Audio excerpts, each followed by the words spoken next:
ப்ரீபோர்டு 1 பேப்பரில் part 28th question என்ன கொடுத்துருக்காங்கன்னு பார்த்தோன்னா ட்ரிக்னாமெட்ரியில் tan theta divided by 1 minus tan theta minus cot theta divided by 1 minus cot theta is equal to cos theta plus sin theta divided by cos theta minus sin theta கேட்டிருக்காங்க.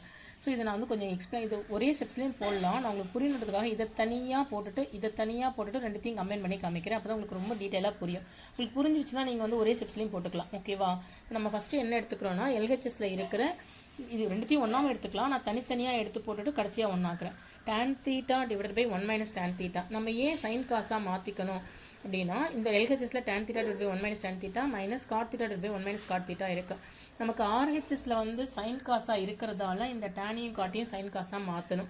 டேனை வந்து sign காசாக அப்படி மாற்றலாம். tan theta is equal to sin theta by cos theta. cot theta வந்து cos theta by sin theta. ஓகேவா?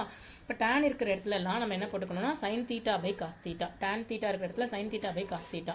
1 minus tan theta 1 அப்படியே போட்டுக்கலாம். Minus sin theta by cos theta போட்டுக்கிறோம். இங்கே 1 இருக்குன்னா 1/1 ஒரு ஃப்ராக்ஷனை இன்னொரு ஃப்ராக்ஷனில் சப்ட்ராக்ட் பண்ணும்போது கீழே எல்சிஎம் சேமாக இருக்கணும், டினாமினேட்டர் சேமாக இருக்கணும், இல்லை எல்சிஎம் எடுக்கணும். இங்கே கீழே sin by cos இருக்குது, இங்கே 1/1 இருக்குது. அதனால இங்கே இருக்கிற டினாமினேட்டரில் இங்கே போத் சைட் மல்டிப்ளை பண்ணணும். அதனால் காசால் மல்டிப்ளை பண்ணணும். இப்போ என்ன ஆகும்னு பார்த்தா மேலே வந்து sin theta by cos theta அப்படியே இருக்கும். கீழே வந்து cos theta minus sin theta divided by cos thetaன்னு இருக்கும். ஒரு ஃப்ராக்ஷனை இன்னொரு ஃப்ராக்ஷனால் டிவைட் பண்ணும்போது ஃபஸ்ட்டு இருக்கிற ஃப்ராக்ஷனை அப்படியே போட்டுக்கணும். sin by cosன்னு அப்படியே போட்டுக்கணும். ரெண்டாவது இருக்கிற ஃப்ராக்ஷனை ரெசிப்ரோக்கல் பண்ணி போட்டுக்கணும். இங்கே இருக்கிறது என்னவாகும்? cos theta minus sin theta divided by cos theta இருக்கும் இல்லையா? அது நமக்கு என்னவாகும்னா ரெசிப்ரோக்கல் ஆகும். cos theta divided by cos theta minus sin thetaன்னு வந்துடும். ஓகேவா? cos theta minus sin theta அப்படின்னு இருக்கும். ஸோ இப்போது நமக்கு cos thetaவும் கேன்சல் ஆகிடும். இந்த cos thetaவும் கேன்சல் ஆகிடும். மீதி இருக்கிறது sin theta divided by cos theta minus sin thetaன்னு இருக்கும். இப்போ இந்த ஒன்று மட்டும்தான் நாம் இப்படி பண்ணியிருக்கோம்.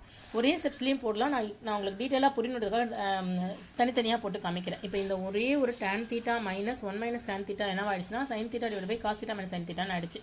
இப்போ அதே மாதிரி cot theta divided by 1 minus cot thetaவையும் expand பண்ணால் cos by sin divided by 1 minus cos by sin LCM எடுத்தால் sin இப்போ sin இங்கே வந்து cos theta by sin theta reciprocal பண்ணால் sin theta divided by sin theta minus cos theta ஆகிடும். sin theta cancel ஆகிடும். cos theta divided by sin theta minus cos thetaன்னு இருக்கும். இப்போது இது அப்படியே நம்ம என்ன பண்ண போகிறோம்? கொஸ்டினில் இருக்கிற மாதிரியே போட போகிறோம். இப்படி போடும்போது ஒரே ஒரு எக்ஸ்ட்ரா ஒரு ஸ்டெப்ஸ் போடுவோம். அது என்னன்றது அது தெரிஞ்சால் நமக்கு ஈஸியாக ஆன்சர் வந்துடும். இப்போ என்ன இருக்குது? இங்கே எப்படி இருக்குது இல்லையா? இதுக்கு பதில் sin theta divided by cos theta minus sin theta. இதுக்கு பதில் cos theta divided by cos theta minus sin theta. இங்கே cos theta minus sin theta இருக்கிறதால இங்கேயும் cos theta minus sin theta தான் வரணும்.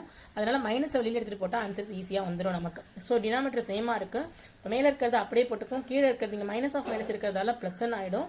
sin theta இந்த ரெண்டு மைனஸ் இருக்கிறதால மேலே ப்ளஸ் ஆகிடும். கீழே இருக்கிறது அப்படியே வந்துடும். இவ்வளோ தான் ஆன்சர் நமக்கு. இந்த டேர்ம் வந்து sin மைனஸ் காசுன்னு இருக்கும். அதை காஸ் மைனஸ் சைனை மாற்றுறதுக்கு மைனஸை வெளியில் எடுக்கிறோம்.